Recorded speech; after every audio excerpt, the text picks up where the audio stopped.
It is the closest thing we have to a national primary. This is Super Tuesday. And it's the biggest primary election day this country has ever seen. Super Tuesday, Super Duper Tuesday. You can call it what you will. So Phyllis, Super Tuesday has come and gone.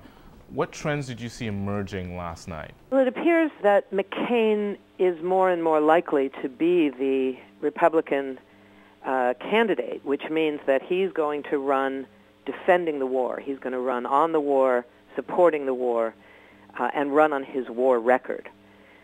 His claim to fame, despite the fact that a lot of the right wing of the Republican Party, the social conservatives, don't like him because he's not conservative enough for them on immigration, gay rights, and some other social issues, he, more than any other candidate, has supported Bush's war from the beginning.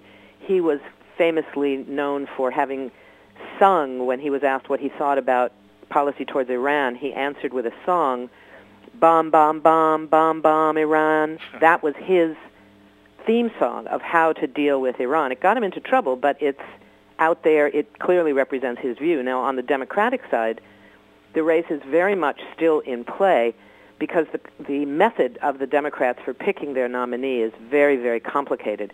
It's not just about who wins each state, but how many congressional districts they win within the state. It's not winner-take-all in most areas, but they get some extras if they win the state. It's a very complicated, messy procedure, so it still isn't clear. Both Obama and Clinton could emerge victorious out of this. Now, what's interesting is if we compare their likely positions on the war to that of McCain, the polls indicate right now that McCain beats Hillary Clinton, Obama beats McCain. And I think that has to do with the views of the war. It seems likely to me that if Hillary Clinton becomes the nominee, she's going to run to the right. She's going to try to compete with McCain. She could run the war better. She could win it and end it after victory, something like that. If Obama wins, I think he's more likely to run to the left, distinguishing himself from McCain's longstanding support for the war. Now, in recent months, of course, Hillary Clinton also has claimed an anti-war position, but hers is far shakier politically than Obama's, who's been much more consistent in opposing the war. Their actual plans for ending the war, for how they would deal with Iraq the day after taking office, are not very different, in fact. But they differ quite widely in how they portray the war and how they build the war at the center or not at the center of their candidacy.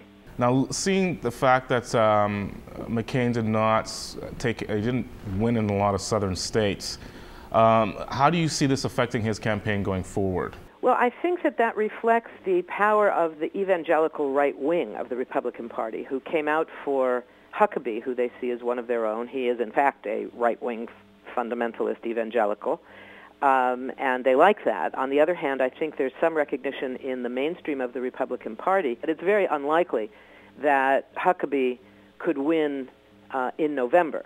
So I think a lot of Republicans are saying, well, we don't really like McCain, he's not right-wing enough for us, but we'll vote for him. In the South, in that what's known as the Bible Belt, white evangelicals in the southern part of the United States, I think, stuck to their positions and went for Huckabee on that basis. It may force McCain to reach out even more to that right-wing evangelical base of the Republican Party, which means he may try to trumpet his pro-war positions even more. I think we'll be hearing more and more about his experience in Vietnam.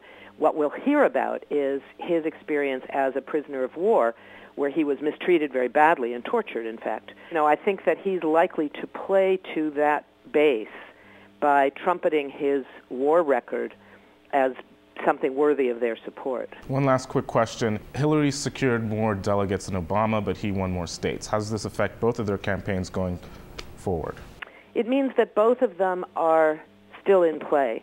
Hillary Clinton won the two big states of California and New York, but in both of those states, they are not winner-take-all. So she wins a certain number of delegates for winning the state, but the majority of the delegates from those two states are chosen on the basis of congressional districts, and districts varied widely. So her lead over Obama was not that big, so she may not emerge with enough delegates, even after winning California and New York, to trump his victories in several other medium-sized states.